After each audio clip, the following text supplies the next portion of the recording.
For today's video mga kaloto ay magluluto po tayo ngayon ng beef with young corn recipe mga ka-idol. So ito na po ang ating finished product. Tapos na po at ready na kainan to mga ka-idol. At tara, samahan niyo ako at ipapakita ko po sa inyo mga ka-idol kung paano ko niluto ang ating menu for today.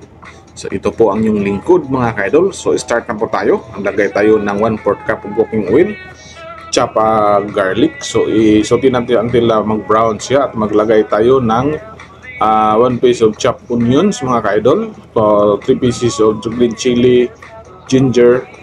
So isutin natin mga ka-idol until lalabas po ang kanyang aroma at may lagay na po natin ang ating cooked na beef meat. So malambot na po siya mga ka-idol, pinapakuluan ko muna siya bago natin ini-slice. So nilagay na po natin yung ating soy sauce, oyster sauce, at siyempre yung ating dark soy sauce mga ka-idol. So mild sweet ito mga Indo food. So naglagay na din tayo ng ibang ingredients. Naka-plus po sa screen ng ating list of ingredients mga ka-idol, para hindi kayo mahirapan dyan na mag-sunod sa aking video kung gusto niyong gayahin po sa pagluto ang estilo natin.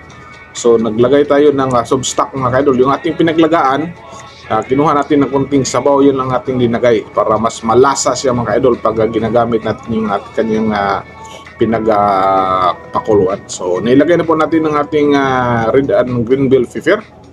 So patapos na po mga ka-idol dahil malambot na po yung ating karne at ito na po niluto ang ating mga ingredients. So naglagay tayo ng 1 can of young corn mga ka-idol. So ito na po ang ating finish line mga ka-idol.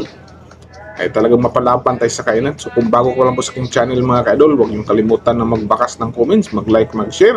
At siyempre i-subscribe niyo naman ako mga ka-idol sa aking channel, ang Monster Demi Chef.